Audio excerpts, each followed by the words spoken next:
Welcome back to Tiny Blue Games. My name's of course Csaw or Chris, and today we're talking about the Old School MapleStory server Artale in 2024. Now, for those of you who do watch this channel, you've probably seen my initial video for Artale. That video was very much more focused on like an announcement style video that like, hey, this game exists, and it had a little bit of information about how you could go about setting it up and starting playing it. This video is going to be a lot more focused on my initial thoughts, my review of the game after playing it for the last couple weeks. I have made it to 30, so a lot of the footage you see in this video is going to be some of the highlight moments of me on that journey, and I'm going to share my thoughts after having gone through that. There's a few things I want to kind of touch on before we go into this. The first part is the structure of this video. I'm going to look at the good, the bad, and the ugly of Artale. We're going to start with a lot of the good elements, and then we're going to look at some of the bad elements that I think they could polish over time. And then there are some ugly elements that I think are key reasons someone might not choose to play Artale versus some of the other Old School MapleStory options you have out there, or just general other games. So that's kind of going to be the structure. What is the point of view that I'm looking at this review? Because obviously, if you're someone who's just looking for the best game you could play in 2024, Old School MapleStory probably isn't that, because it relies on a lot of really old mechanics. It's grindy. It's not adhering to a lot of game philosophy that we see in 2024. However, if you're someone who has played Old School MapleStory, maybe you've played some of the unofficial servers to kind of rekindle that love over the years, or maybe you haven't played since before the Big Bang or whatever. This, is kind of the POV I'm going at, that someone who wants to recapture some nostalgia, who wants to be a part of this kind of exciting wave of people who are re-experiencing what to a lot of us was our childhood memory, like one of the core memories we have as gaming as kids is playing MapleStory, and I think a lot of that is being recaptured in this game. So that's kind of the point of view for this video. And then the last thing I do want to tackle, because I saw this comment a lot on my initial video, and I've seen it in a lot of videos about Artale, is why not just play some of these unofficial servers instead of Artale? And there's a lot of reasons you might choose to do one or two of these paths. The biggest reason is that this is an official server for Old School MapleStory, and with that, there is more chance that it's going to stay around longer. There's a much wider audience that is being brought into it, which drives a lot of excitement for people. I know that a lot of these unofficial servers have been around for a long time too, so maybe the idea of stability isn't there, but that's also kind of a negative. You have people who are like, most players in those unofficial servers are already max level. The economies are very developed. It's much harder for a new player to really get in and have a lot of people to play with in most instances. Yes, there are new versions of those servers going live. This is an exciting one because it is an official server. The other reason is maybe more core to myself, but if you don't know, if you are a content creator and you make videos of these unofficial servers, there is a chance that Nexon will take down your videos and copyright strike your channel, and it's a whole big mess that, as a content creator, has prevented me from wanting to do that. I've forever wanted to merge my enjoyment of making content with my enjoyment of Old School MapleStory, and having these official servers is now allowing me to do that. So those are the main reasons. I just wanted to tackle that before I got the same question a whole bunch of times in the comments, but there you go.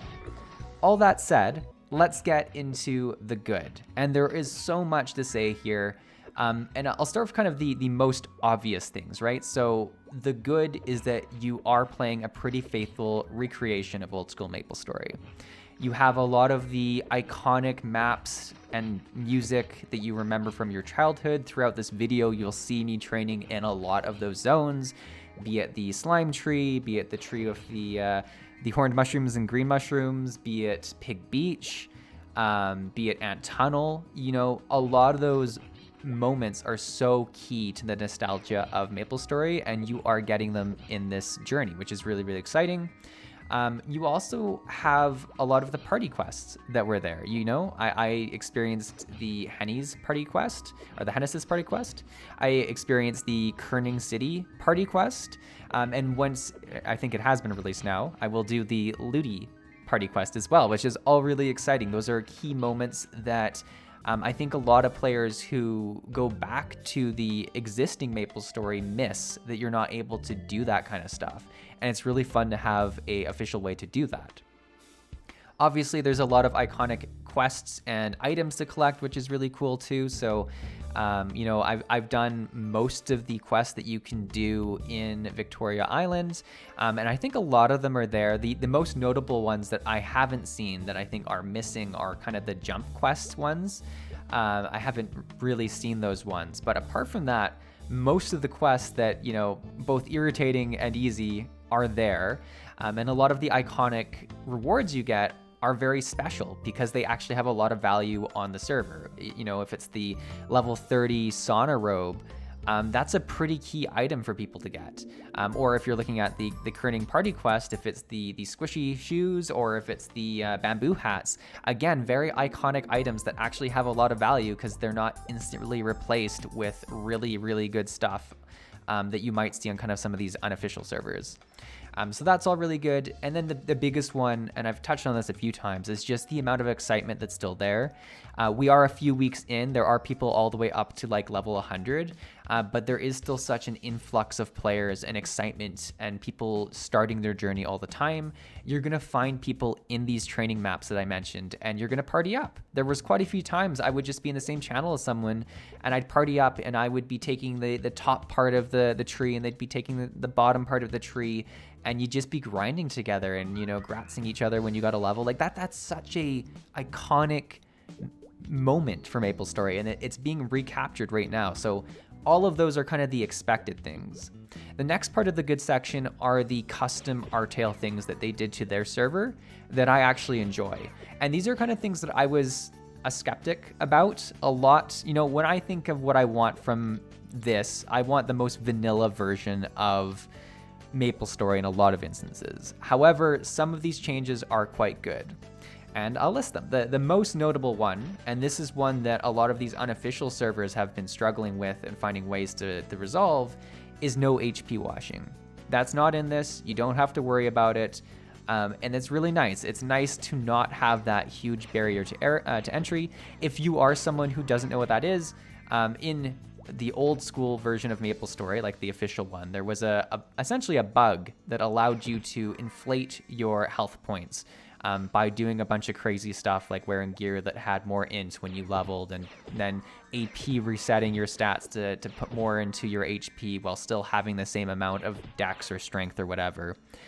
And it's such a messy system that there's a knowledge barrier to entry where, you know, people have to know how to do it, and a lot of times people would get to level 40 or 50 and find out about it and then want to remake their character. Or there's a huge amount of investment in terms of getting these int gear that you need to do it, which costs a lot of money. And both situations are really messy and not fun on a lot of unofficial servers. There are ways that these other servers have looked at solving it. I like that it's not in Artale, just period, which is great. So the next good item on my list that is custom to Artale is the class balancing and reworks. And again, this is one that I was a little bit hesitant about. But if you know anything about Old School MapleStory, it was not balanced. There were classes that were by far the best, especially when it comes to single target DPS or just damage in general, looking at you assassins. And there were classes that were really, really good at grinding, you know, looking at the magicians and stuff like that. And there were a lot of classes that were just known to be worse. And because of that, it was kind of cool because you would have these classes that were super underrepresented and you could play them and know that you were playing these underpowered classes. But it's also just more fun to have everything be more on a balanced playing field. So Artale has a lot of changes, you know, to just the simple increase of certain attack percentages and stuff like that, to actual full tilt reworks of certain abilities. For instance, I'm playing a bandit through my journey of Artale, and one of the abilities that bandit has is steal. And in regular Old School MapleStory, this ability isn't often used. It's not very good. Artale has taken this ability and changed it in several ways. Number one, they've made it a AoE ability. It's not an amazing AoE ability. It hits four enemies. But Bandit is one of the classes that really suffers by not having AoE, specifically in the second job, and all of a sudden they have this ability that can AoE. And then the steal factor used to be about actually stealing items and stuff like that from the monsters, which is kind of cool, but it's been reworked to steal HP. So now they have this grinding ability that steals HP. And that's just one example. There's a lot of these, classes that have areas that they're typically weaker for. Some other instances are like Fire Poison Mage. The fire arrow now hits multiple people. It used to be one of the worst abilities to grind from 30 to 70 with. There's lots of instances of this, and it makes it so that choosing one of these classes, you're not just default choosing the best ones of Old School MapleStory, which I think was often the case and not really fun. So then we get into some of the smaller changes that they've done, or I guess at least the next one is. There is still some big ones. But auto pickup is such a small quality of life thing. And it's actually one of the things that makes the game a little bit less pay to win, because if you are pay for convenience, if you prefer, just because in Old School MapleStory, it's very tedious to push a button to pick up every single item that's dropping, or hold it down, or whatever you do. And you would often feel the incentive to purchase a pet to pick up your items. Now there is one additional reason not to have a pet, although there are still lots of good reasons to have a pet in the game, because you automatically pick things up just by walking over it. And there's nothing in me that feels like, oh, I'm losing out on the Old School MapleStory experience by having this added to the game. So it's a nice net positive for the game. One of the big ones, though, is the auction house. This is a pretty massive one, and I'm still a little bit hesitant on it for two reasons. Number one, I think there is some nostalgia of having people set up their stores and walking through the free market and finding different items through there. And then there have been the occasional bug and exploit with the auction house that the devs team have had to fix. I'm sure it is one of the most complicated areas of the game that they have to monitor. And it is the cost of them focusing on that versus developing other stuff worth it. You could go back and forth on that. But the actual auction house experience is really quite enjoyable when it is working. It is in the free market, so you're still driven to the free market, which I appreciate. And you go into the auction house. It works, like an auction house in a lot of other MMOs. You search your item, you see all of the people listing these items. You can list your item, you purchase it. It's allowed me to want to use the marketplace for a lot more than I normally do. Yes, I use it for equipment and stuff like that, but I've used it a lot more even for just quest items and stuff, which typically I'd be like, is it really worth going through the market to use it? Or in a lot of, unofficial servers, you'd use these owls that essentially make it work like an auction house, but just for one specific item. And they do, they would in Artale likely cost real money to use if they had done that system. So having the auction house kind of provided as a free system for people, yes, with a certain amount of usage per day and stuff like that. But it's quite handy, and I think it's really facilitated the economy to grow and stabilize a lot quicker than it would, which for some people I'm sure is less fun than having the economy be a bit unstable. But overall, I think has increased the quality that a lot of people have seen in the economy, which is good. And then the last one is just how quick the Artale team has been at updates and fixes. Obviously, it's a very big focus right now with there being a lot of excitement and stuff, so we'll see how that changes over time. But when you compare to a lot of these unofficial servers that are often ran by a very small team of people who kind of do stuff when they can get to it, fixes happen very quick and content updates are released quite quickly. The really nice thing for Artale is that they're launching with kind of very much the base version of MapleStory, and there's obviously a lot of content that is existing in Old School MapleStory that they can implement. For instance, they didn't have the Ludi PQ there at the start. They since then have implemented it, and I'm sure it's a lot easier because it's not like they invented this PQ. They just need to, bring it into their game, which I'm sure still takes a lot of time, but it does allow them to release these content updates really quickly, which is really nice. All right, that gets us to the bad section. There are certainly some items here. The biggest one when you hear anyone talk about Artale Specifically those who haven't played it, is the jank. The jank is such a broad term, and it's just what we've come to describe a lot of different things. But here are some of the items that I think kind of fall in that list. Number one, when you hit monsters, there should be a hit back that happens to them, or knockback, that kind of allows you to like be more safe and not touched by them as much.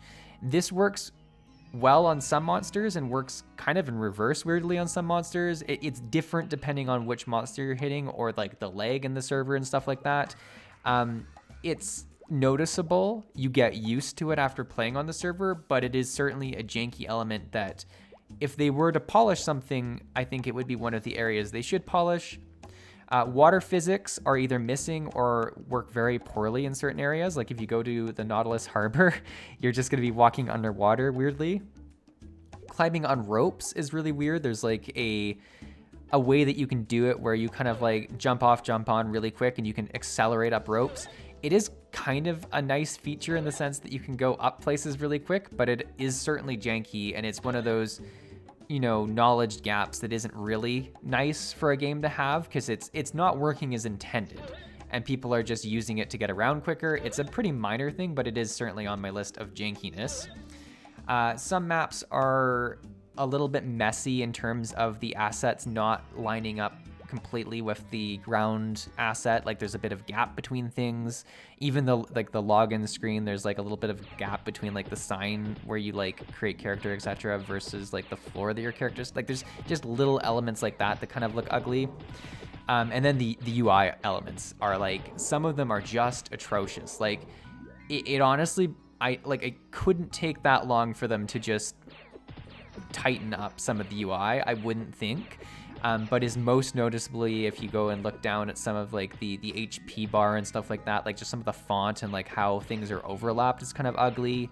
If you open the change channel menu, it is some of the most atrocious UI I have seen in any game ever. Like, and that's including games that are made in like game jams and stuff like it's crazy. So changing some of that would be really good. This kind of leads me to a segue about the channel system in general. The channel system kind of sucks. It is one of the biggest drawbacks versus Old School MapleStory. For those who haven't played in a while for Old School MapleStory, you used to have, I think, like 20 channels, and there was not really a limit. I mean, there probably was a limit, but it wasn't a very clear limit as to in terms of how many people could be in each of those channels. It would just kind of tell you how relatively full they were, and you could swap between them, and you would just change channel, and your character would simply be in the same map and then go to a different version of that map in a different channel. There are certain maps where you would be forced to go back through other maps to get there. Like if you were camping Mushmom and you changed channel, you often had to walk all the way back to Mushmom, so you can just flip through them really quickly. The Artale system works a lot worse in the sense that changing channel, you're presented with a bunch of channels and there is a maximum of 50 players.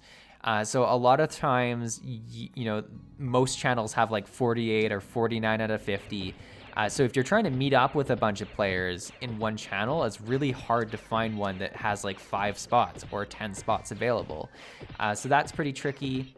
There are systems that they've implemented to kind of change channel as a party, like if you're doing party quests and stuff like that, and it works okay. I know it's an area that they're working on in a variety of ways, but it's not great at the moment. The worst part, though, even as a solo player, is that when you do find a channel you want to change to, it doesn't just move your character to the channel. You essentially are re-logging into the game. You have to go back through the character select and load back in. It's a couple minutes to change channel, which doesn't feel great. It's not great, and it's probably one of the parts that I hope they polish up the most, and I think they are aware of it. There are certainly some bugs with different quests and different areas and new maps, especially as we get into some of the higher level maps and people are getting there and testing things out for the first time. These are usually pretty minor bugs, but I do get tweaked and fixed really quickly, but they are there. There's some lack of polish there that's being identified, I think. And then lastly, this one actually has to do with some of the class balancing and reworks, is that whenever you do balance classes to make them more similar to each other, you're losing some of the class identity. Some cases this hasn't really, like for instance, the steel change or rework. I feel like no other class has that ability. It's still quite unique to bandits, and it hasn't really lost them anything while gaining a bunch. But some instances is like the ranged classes, gunslingers, bowmen, assassins, not having to worry about being too close to the enemies, which in Old School MapleStory would have you hit them or punch them. You can now just use your ranged attack even if you're standing in them. And quality of life-wise, that's a huge win for those classes, because that is one of the parts that makes training on them super bad at early levels. But it is one of the things that does remove some of the identity that those classes have, because there are a lot of maps in Old School MapleStory that those classes would go to just because they needed to stand away from monsters. And I feel like in a lot of instances, those maps are not going to be visited anymore because typically they are worse maps, and the only reason people go there is because of that. One of the more notable streamers / video creators for Old School MapleStory, Togain, commented on this. Someone was asking, hey, where should I go on a hunter at, 35 or 40 or whatever? And he was, going back through his knowledge of, where hunters should train. And he was like, oh, it doesn't really matter. You just go to where the best map is to train at 35 in Artale, because you're not limited by that restriction. So it's a good thing, but it also does start to strip away some of the identity of the class. And I hope that they're mindful of that if they do further changes. I think the current state is completely fine, but it is just something that, is not great. And this brings us to the ugly. The ugly is kind of the elements of the game that I really don't like. It's certainly subjective, and some players might even enjoy these elements of the game.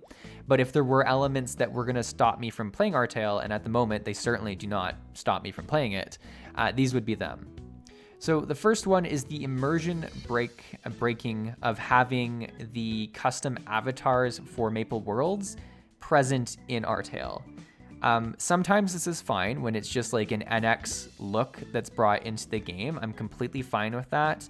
I'm even fine when people use, weapon skins for some of the old, for high level weapons, and they have that kind of over a different weapon they're using, kind of like a transmog or whatever. I'm fine with that too. It's when we get to the place where we have, different games, like assets from different games and artwork and just hand-drawn stuff brought into the game that does not look like the MapleStory art style whatsoever and is very jarring. We had like Among Us people just randomly that I walked past, and I'm like, that's super immersion breaking to see. A lot of people put celebrities' heads over theirs and walked around because it was funny for them. And don't get me wrong, I think it is cool that there is so much freedom in the game, and a lot of that actually reminds me of MapleStory 2, which had a lot of systems for this kind of freedom to do your own thing and design your own stuff. But it does break my memory or my nostalgia enjoyment of Old School MapleStory when I see these elements kind of clash with the game I remember. So that's certainly one of them. The next one is pay-to-win elements. And I mean, that's always an ugly in any game you discuss about. It is something that was definitely in existence in Old School MapleStory when we talk about, the gacha system and people paying money to gacha and sell their items in shops. I'm sure there's a lot of other ways you would pay to win as well. But it's something that's, in MapleStory, and it's something that's in a lot of other MMOs, certainly in the capacity that it is in Artale. The way that it works in Artale is you can purchase items from the cash shop for real money, and you can sell pretty much any of those items in the auction house or trade them to players, and they can pay you in-game currency. So there is a very clear system where you can pay as much real-world money as you want to get as much, in-game currency or mesos as you want to get as much power from items as you want. That system is 100% there. You could certainly abuse it if you want, but it is in most of my favorite games as well. If we look at World of Warcraft, you can buy WoW tokens to get the most powerful BOEs off the auction house. There's stuff you can't get there, but there is a system to become very powerful through money. We look at Guild Wars 2. you can actually just transfer gold or gems to gold as well and buy anything off the auction house. You can be fully decorated in ascended gear by buying a lot of the materials, or at least exotic gear. But you can buy legendary, so you can have some of the best gear in the game by spending real dollars. This is a system that happens in a lot of games. It is in Artale. It is an ugly truth of MMOs, I think, just at this point in the in our world, but it's there. So if it's something that's gonna rub you the wrong way, you should be aware that it's there. But there you go. Those are kind of the two ugliest parts for me. There certainly is times where my character gets bugged or stuck or something like that, and I need to full tilt reload the game, which isn't great. Maybe that's more of a bad versus ugly. But it kind of goes into that janky area too, so I don't really know. I think it's something that they'll continue to work on polishing over time. But I think I've spoken enough about this. Hopefully you enjoyed this pretty in-depth review. I know it's just 1 to 30 and it's kind of my initial impressions. I hope to continue making content about Artale along with all of the other MMOs that I'm playing because I've really been enjoying it. I, at the moment, hope to continue playing it and hope to explore any other official servers that are released for Old School MapleStory because I'm just having a blast playing the game that I love so much. But hopefully you enjoyed this video. If you did, toss it a like. Feel free to subscribe for more content, and I'll see you in the next one. Thanks for watching.